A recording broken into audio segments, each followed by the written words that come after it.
해답은 서랍 속에 있었다. 쉐리와 론은 몹시 아이를 가지고 싶어 했습니다. 마침내 결혼 8년 만에 쉐리는 자기가 임신한 것을 알았고 그 흥분은 이루 말할 수 없었습니다. 초음파 결과도 모든 게 정상이었습니다. 그런데 몇 주가 지나면서부터 마땅히 있어야 할 아이의 움직임이 없었습니다. 두 번째 초음파 검사 후 의사의 진단은 치료 불가능의 심장 기능 장애로 어쩌면 단시간 내에 아이의 죽음을 초래할 수 있다고 했습니다. 그러나 그들은 의사의 말을 그대로 받아들일 수가 없었습니다. 비탄에 잠긴 그들은 열심으로 열렬한 기도를 시작했습니다. 많은 친구들이 낙태를 권했지만 이 부부는 이미 뱃속의 아이를 너무나 사랑하고 있었습니다.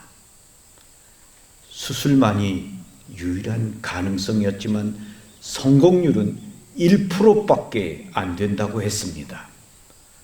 아이는 심장 장애로 너무나 빈혈이 심해져서 의사들은 탯줄을 통해 아이에게 수혈을 시도했으나 겨우 23주밖에 되지 않은 아기는 언제 죽을지 모르는 위험에 처해 있었습니다.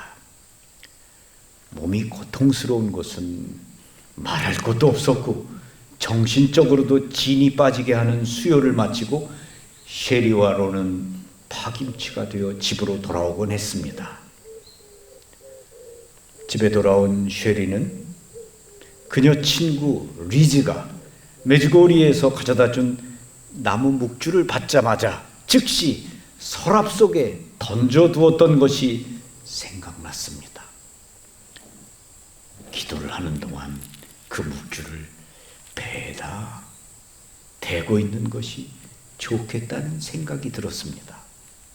그래서 그녀는 묵주를 배에다 대고 마치 태아가 그것을 느끼도록 힘을 주었습니다.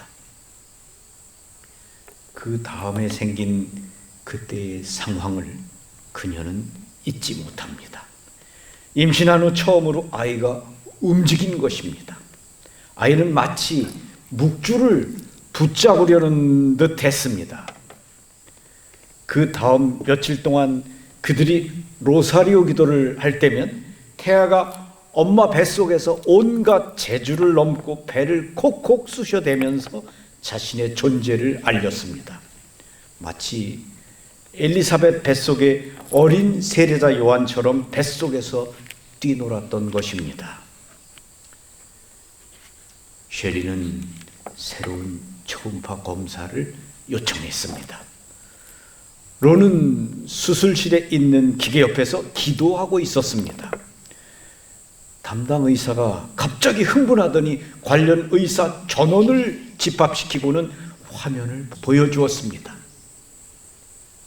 아이의 생명을 위협하던 과도의 액체가 사라진 것입니다. 의사들도 자기네들의 눈을 의심하였으며 도저히 설명할 수가 없었습니다. 의사들은 이 부부더러 집으로 돌아가 조용히 아이의 정상적인 출생만을 기다리면 된다고 하였습니다. 이렇게 하여 안나 메리가 태어났습니다. 그 아이는 생명력이 넘치는 기쁨의 표상과도 같아 보였습니다. 특이한 것은 아이가 잠시도 쉬지 않고 움직인다는 것입니다.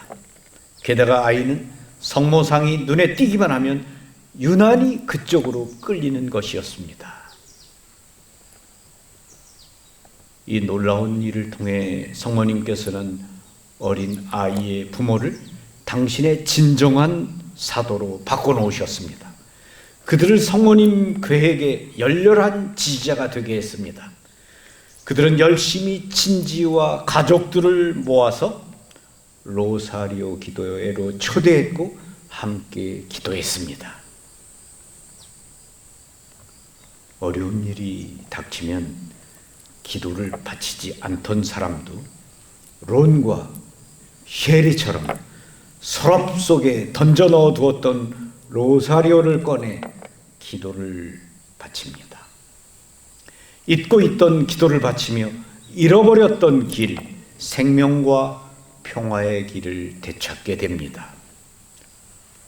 로사리오는 하느님께서 모세에게 주신 지팡이와 같은 것입니다.